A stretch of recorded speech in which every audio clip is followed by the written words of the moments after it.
That is the presentation of the study on the White Book implementation process. We have requested this study as a follow-on to the exchanges with Javier Solana here in Sede on the 16th of June 2016, who advocated writing an EU defense White Book. For this item, we warmly welcome the author of the study, Maître Frederic Mauro. That sounds so great. Especially the maître, and the other is already known. The other part is already known, well known.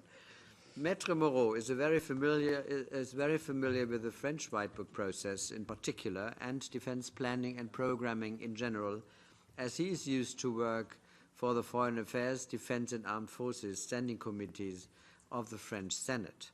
He has interviewed an impressive list of military planners, experts from think tanks, member states, EU and NATO officials, and last but certainly not least, Allied and European supreme commanders. We have the draft of a comprehensive study in front of us, those who have it in front of them, and we are interested to hearing your suggestions and conclusions. La parole est à vous. Monsieur le Président, Chairman, members of the European Parliament, I'm going to structure my ideas around three series of considerations, and I'll try and keep to the 20 minutes that I've been given.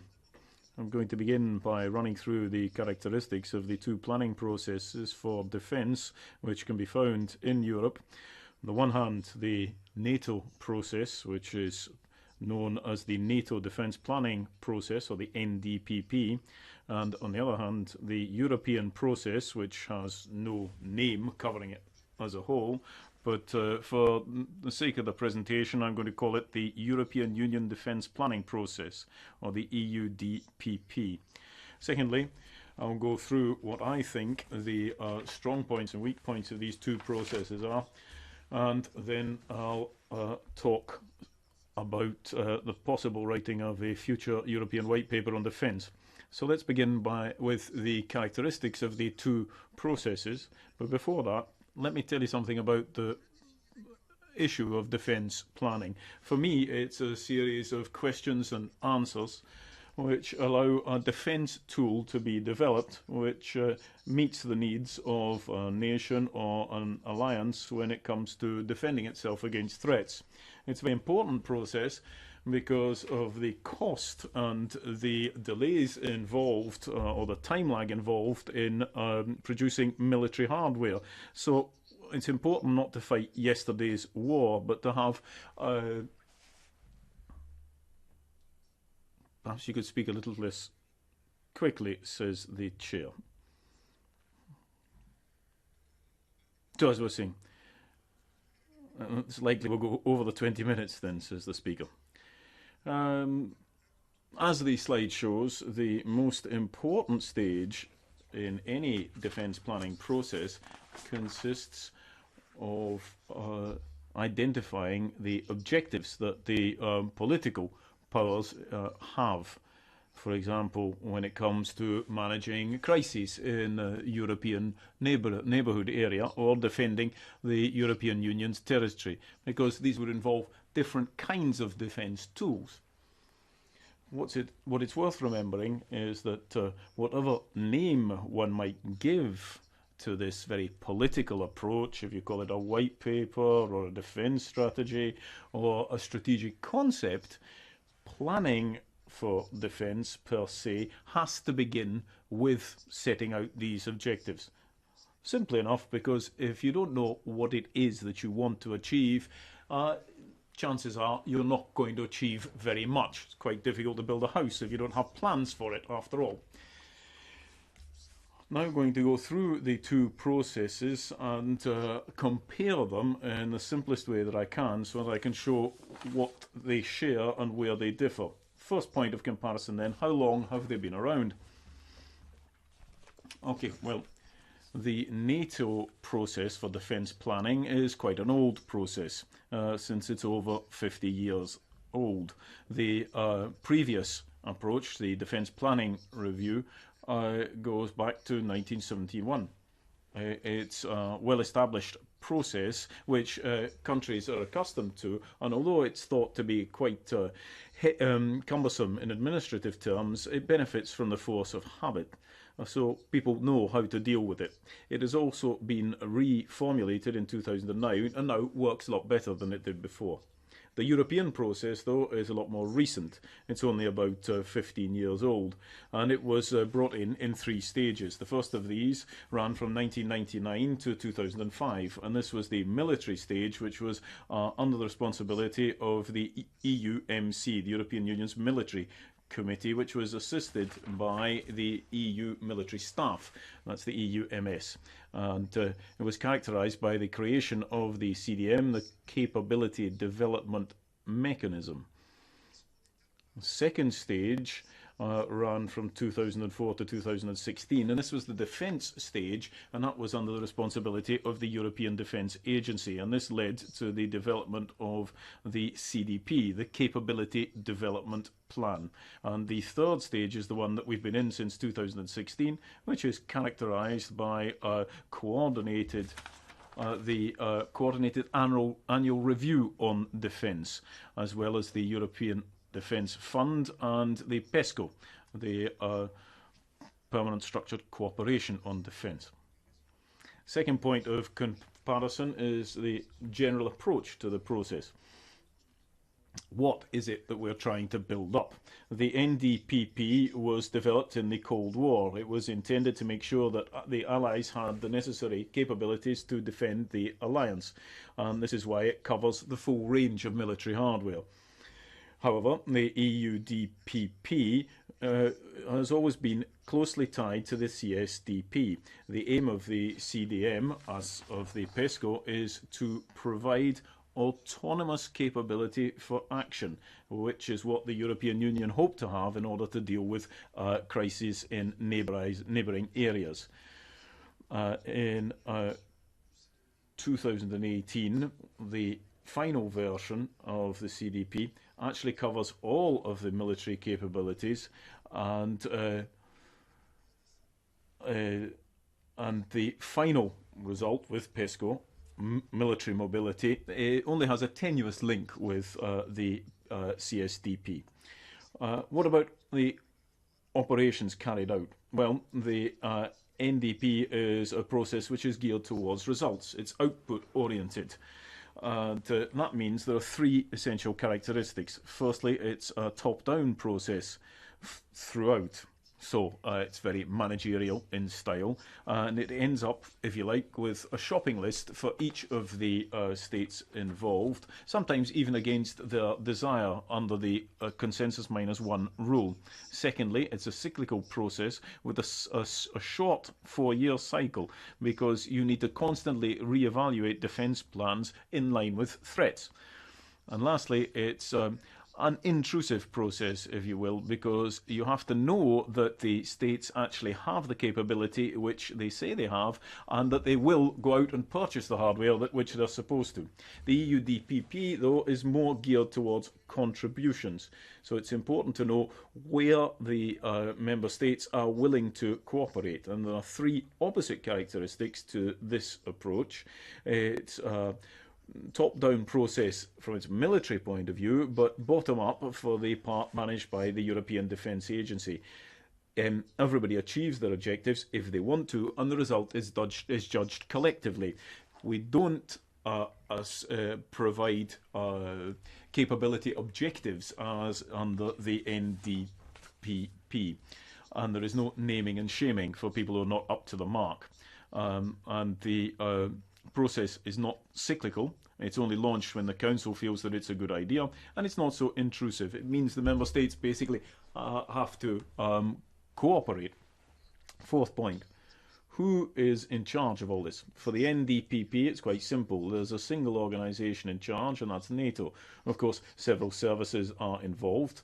The 2 military commands, the ACO and the ACT, ACO and ACT, the Military Committee, the International Secretariat, with the division which is exclusively in charge of the process, and a further division, the Investments Division, which also plays an important role. So in total, about 350 people. In the European Union, it's somewhat more complex. There are 6 organisations involved: the EDA for the CDP, the EUMC and the EUMS for the CDM, and the EEAS, which is the Secretariat for PESCO, the European Commission, which has a Secretariat for the EDF, and the Council, which sets out political ambitions. So a lot of organisations, but not really that many staff, maybe about 30 in total. Final point of comparison: how does it work and how easy is it to understand? For the NDPP, practically all of the process is set out in detail in documents which are barely classified and which are quite easy to find. You can even find most of it on the internet. The NDPP is something that people have a lot of experience with, and the members of the alliance are quite involved in that, whereas with the European Union the process is more complicated because it involves bringing together capabilities which coexist in silos, and I've got the feeling that a large number of the member states don't really attach much importance to the EU DPP, or at least less than they do to the NDPP. And if they're involved in both, they tend to opt more for the NDPP. Now going to look at how it works. For the NDPP, each cycle has 5 phases. The first of these consists of us setting out some kind of political guidance. That's what you can see in green at the heart of the rings. This political guidance sets out military objectives for the alliance as set out in the treaty, and these are regularly reviewed through a strategic concept review, which last took place in 2010. These are also adopted by summits. Generally, these usually take place every 2 years. And these set up a minimum list of capability a minimum capability requirement to satisfy the level of ambition.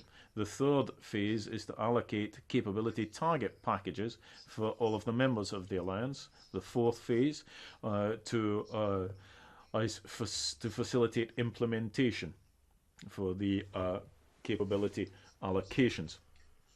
And lastly, the final stage is to look at the achievement of the objectives. That's the capability review, which is carried out every 2 years and which allows an inventory of the forces available in the different members or different member countries. These are all the forces, not just the ones which are available to be deployed by NATO, but all of the others. So it's the Defence Planning Capability Survey.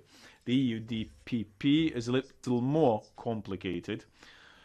And if you look at the slide, you can see how it kind of works in silos with the different organisations in charge. In the first column, you can see the way that the CDM, the CDP are interlinked. You can see the PESCO, which is in the hands of the member states, in the second silo or column, and in the third, the EDF, which the Commission is responsible. So I think that everybody can see from this the importance of coordinating all of these capability development processes and to make sure that the EDF work programme is really brought to bear on planning proper defence capability. If we concentrate on the CDM-CDP link, that's what you see. I'm not going to go into the details of it, but I can explain it at greater length if you wish. Let's look at the strengths and weaknesses now. To date, neither of the processes has managed to meet the levels of ambition set. In 2014 for the NDPP, a study showed that just 66% of its intended objectives had been achieved, and that 50% of that was covered by American forces. There are no figures for the EU DP yet, but I think it's more or less at the same level of the NDPP, which means that the European Union couldn't be able to meet, or wouldn't be able to meet its peace enforcement requirements under the treaty. However, these processes do have other strong points. The main point of the NDPP is that it's the backbone of the alliance.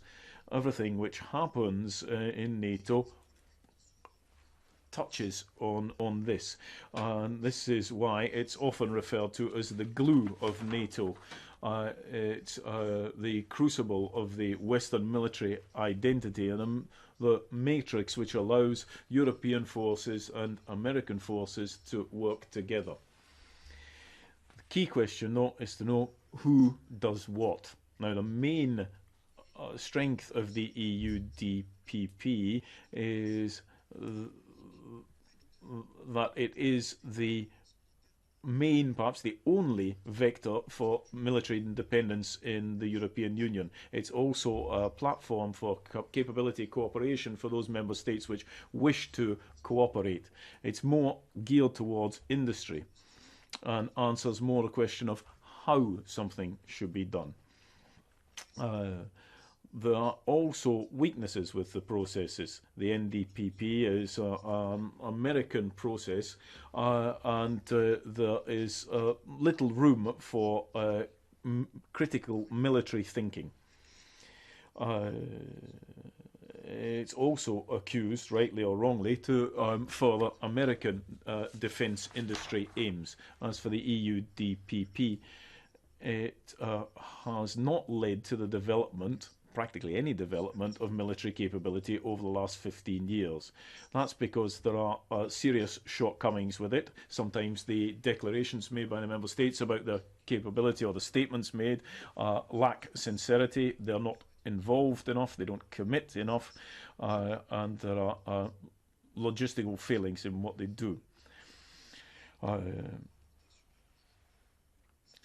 Of course, it's still a little early to talk about PESCO, so that may lead to more positive developments, but we'll only know in about 10 years' time. Third part now, possible developments for the future. First of all, I think there's not much point in thinking about a single process. The disappearance of the NDPP would involve a disappearance of NATO, which is normal, since it's, or which would be understandable, because it's the backbone of the alliance. And I think we're not going to see the NDPP disappear, despite the comments or whims of Donald Trump. When it comes to the disappearance of the EU DPP, that would involve abandoning all ideas of European strategic autonomy, and therefore the end of the CSDP, which is also unlikely to happen. Could we then imagine that the two could be brought together? Well, I think this is a red herring, which is probably worth throwing back into the sea, for the simple reason that you can't build up the same defence tool with American, British, Canadian and Turkish forces or without them. You wouldn't be building up the same kind of military tool or military system. So if we can discard those hypotheses for the moment, what other possibilities are there? Well, in the short term, it might be to come up with political guidance which better translates the defence wishes expressed by the European Council. These were set out in 2016, and that doesn't really take into account the European Council's conclusions. This is because member states wanted to be more ambitious than what was set out in the CSDP. They wanted to protect the Union and its citizens, but they didn't look at what that actually meant specifically. They left the armed forces to get by on their own, and they tried to do that, but of course they can't carry out work at political level, and so they essentially ended up working on the construction of a tool for the CSDP. As far as the CDP goes, it covers all of the capability fields where there are shortcomings for the member states, but if you want to do that properly, it's going to cost a lot more than 13 billion euros, perhaps something more like 10 times that figure. So if the member states want to practice what they preach, they either have to provide the resources which their ambitions are calling for, or they need to reduce their ambitions to bring them into line with their resources. That would be the only way, really, of writing a white paper.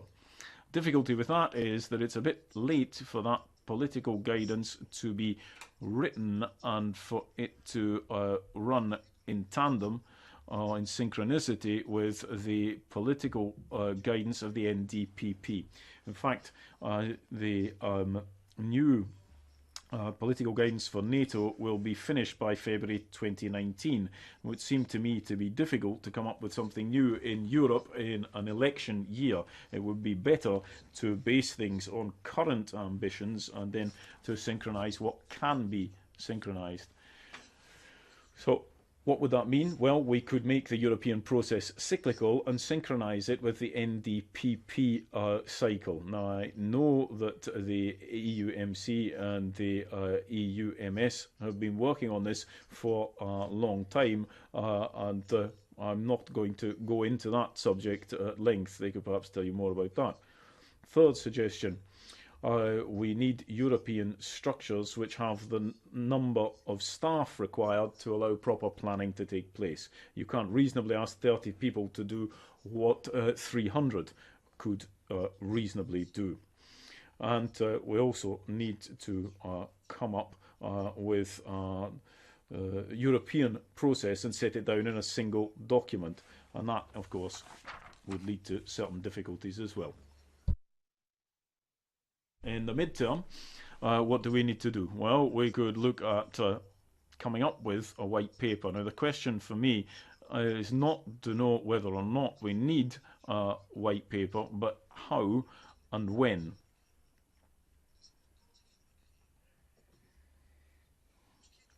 If we look at when, first of all, the white paper would have to be adopted by 2021 in order to synchronise the European cycle with that of the NDPP, which will start again in 2023.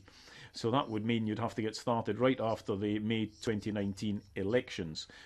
Aside from that, the Parliament could look at the possibilities of coming up with a more precise road map and use that in their hearings for future commissioners and a future HRVP. And when it comes to how, it's worth remembering that it's certainly not impossible. It all depends on what you mean by a white paper. It wouldn't be a French or British white paper with 100 pages of detailed information about political and defence objectives.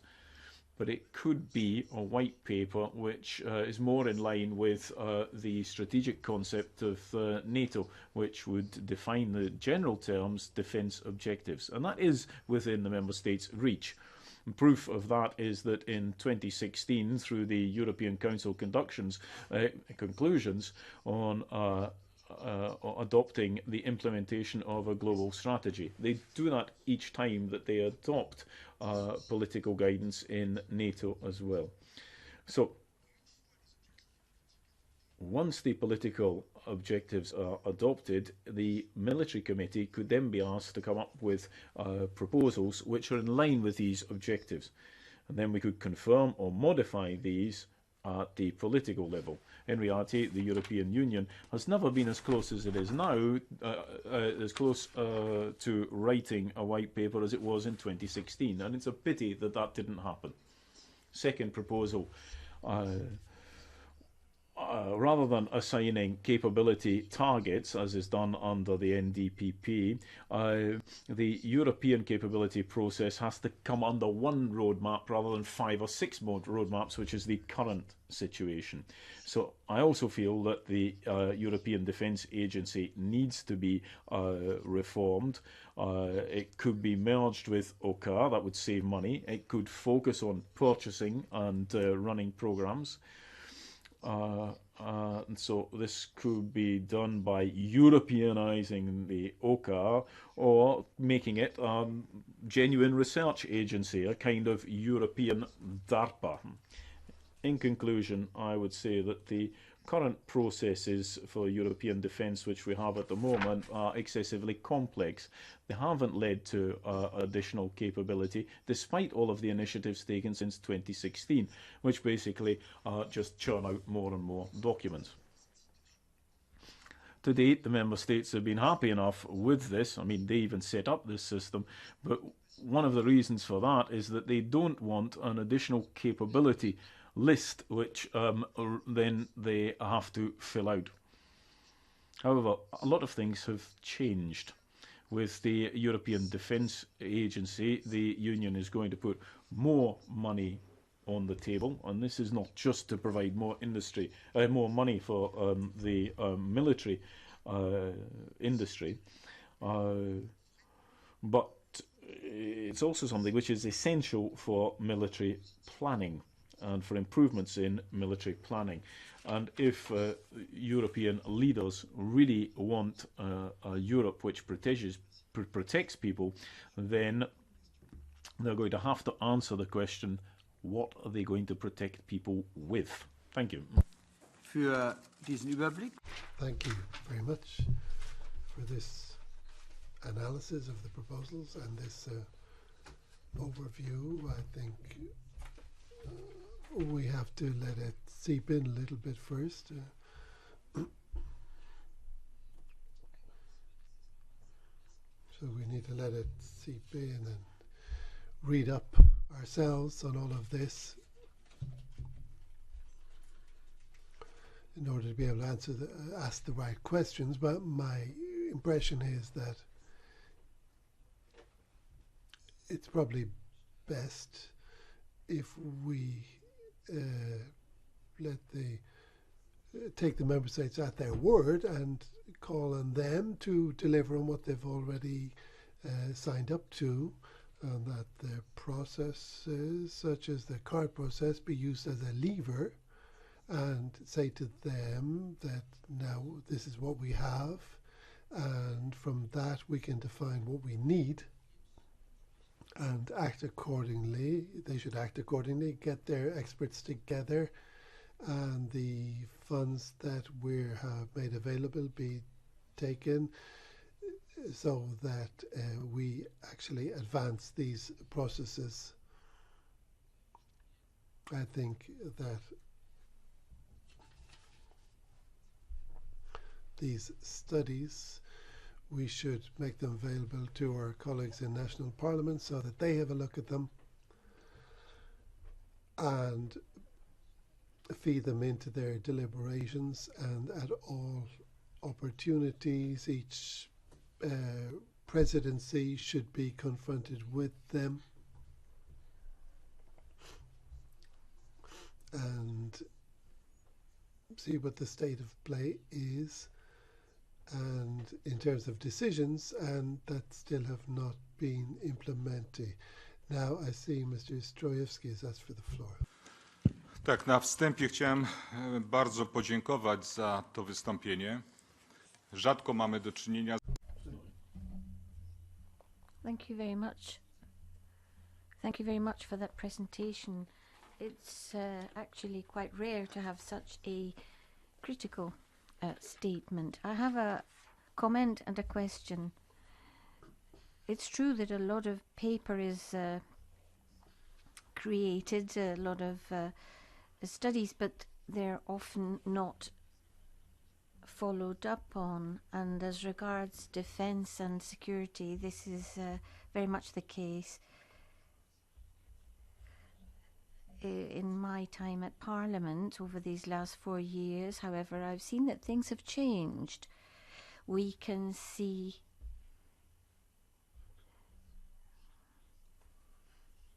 that we're not just looking askance at this issue, but we were taking it more seriously, the issue of security, and we have a decision of Parliament and the Commission to increase funding for security, for fighting against cyber crime, the financing of joint actions, the financing of research.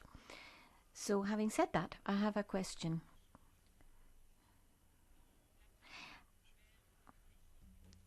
Is there really a change in political decision making? Do we have the climate, the background according to which these decisions can really be made? And secondly,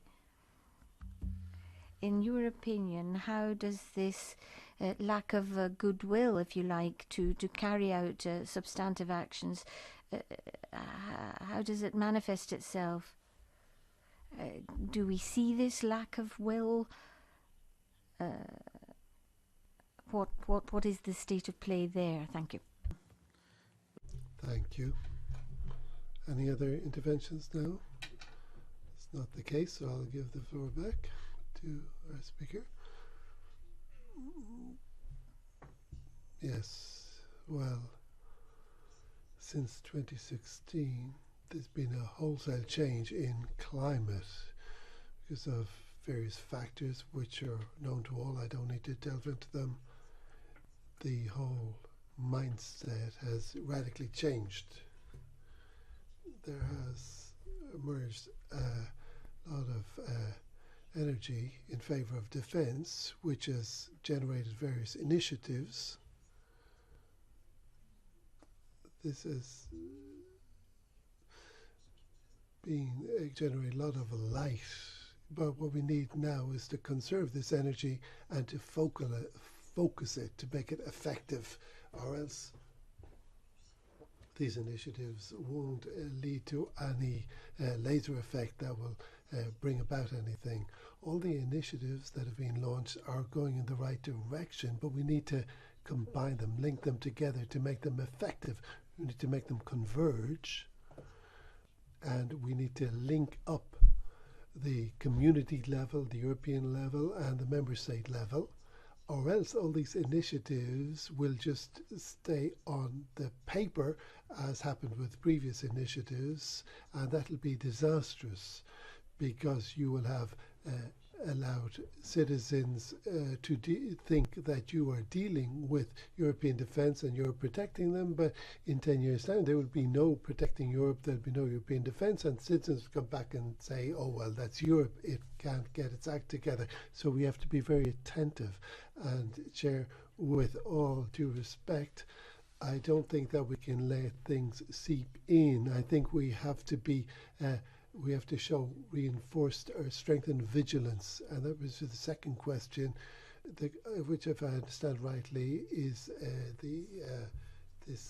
about the development of the will to act. Now, you need defence planning for that.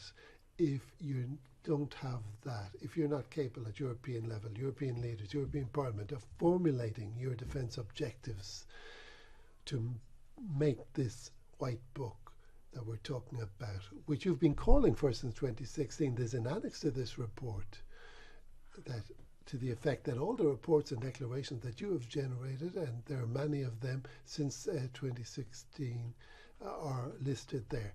And if you're going to let this seep in, then it won't work. You have to start acting, and that at the next elections you have to say that this Parliament has to insist on this in your hearings of commissioners.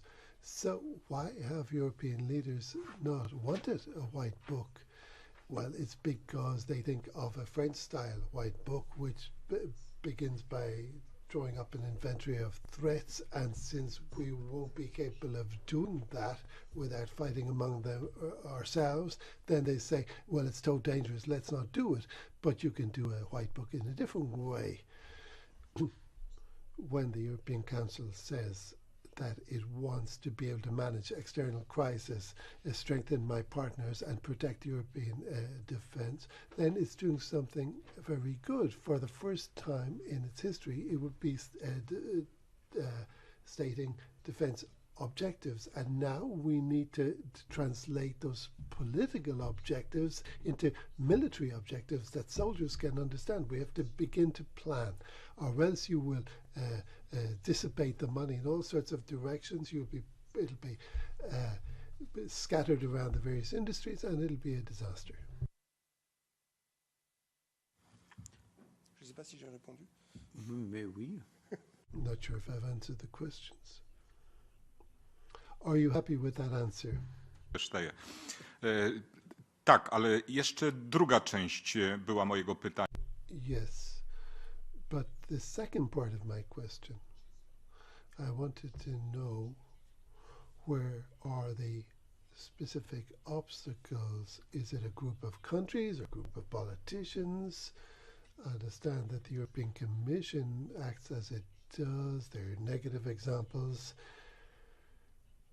But where are these obstacles actually? To move from paper plans to specific actions, who are the stumbling blocks? Is it the defense ministries? Is it the policy makers in the military field?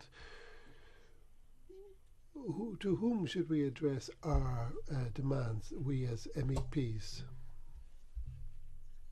Perhaps I could add to that. I occasionally have the impression that in the field, in the defense ministries too, the old British TV series Yes Minister comes to mind, that political decisions are made at the level of the European Council, for example, or by foreign ministers. Then the defense ministers meet informally and they all agree, but within the administrative structures, the civil services, or the military commands, they have other ideas and they say perhaps, yes, minister, but then they go off and do the opposite.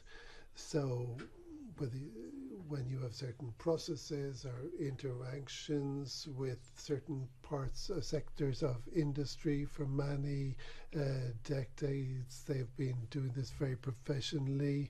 Then a minister comes along with brand new ideas. They don't like that.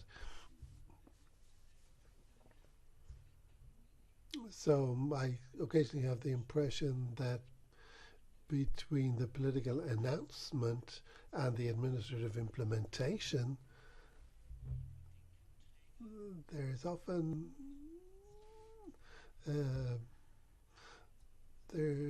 a concern held by concerned carriers, as a speaker, that these people succeed in frustrating a political intention of a minister or a council and letting it run into the sand or doing the opposite.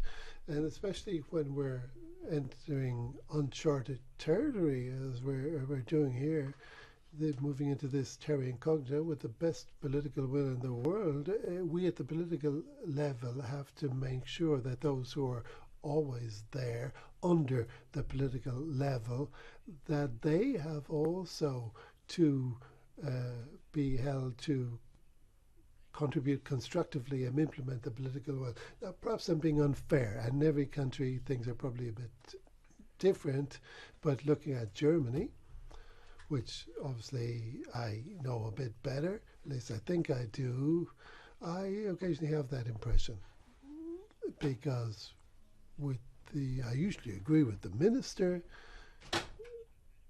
and I've no problems with her, but further down the line,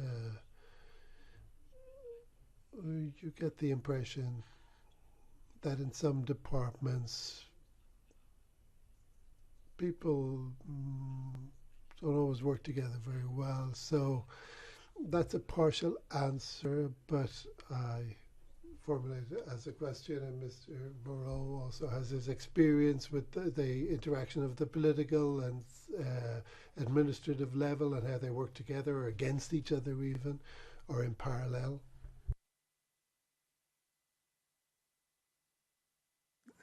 Tout à fait, Monsieur le Président, je pourrais apporter.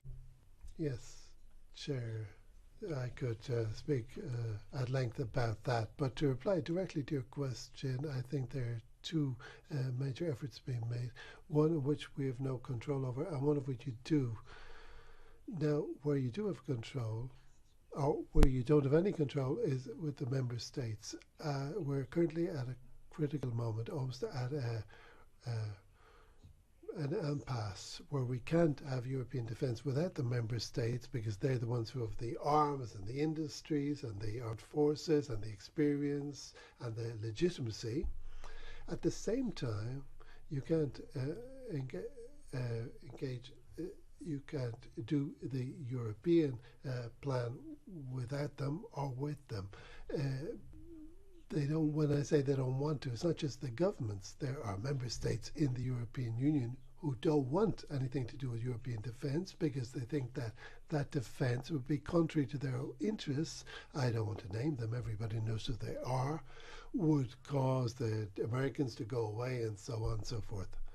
So many member states don't want any European defence.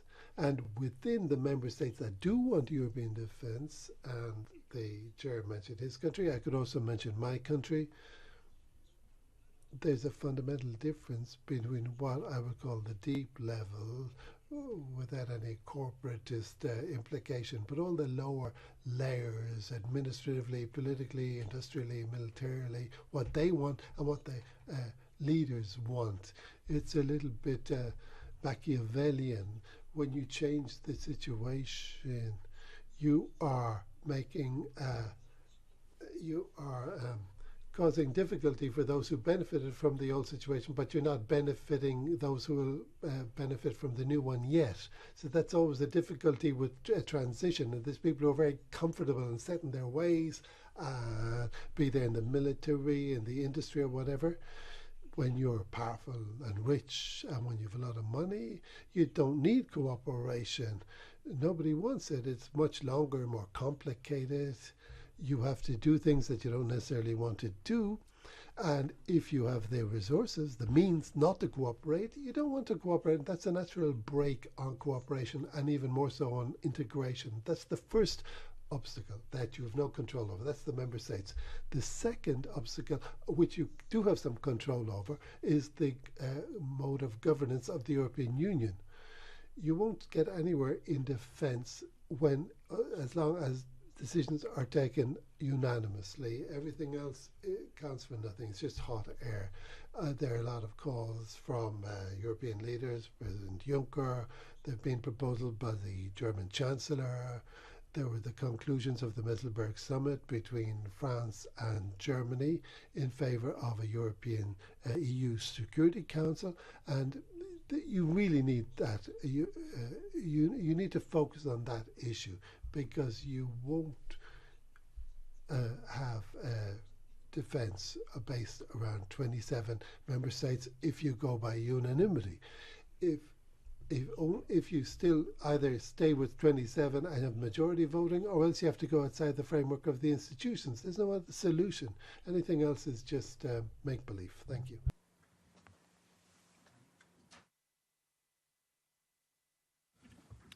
Okay. Wenn es keine weiteren... If there are no further questions or comments, then I would like to thank you for your presentation of the study, and we will study it further, and we will monitor further developments. A number of these initiatives have been taken in Parliament, and we have been pushing them, so we remain firmly committed. So thank you very much, and we will remain in contact. Thank you.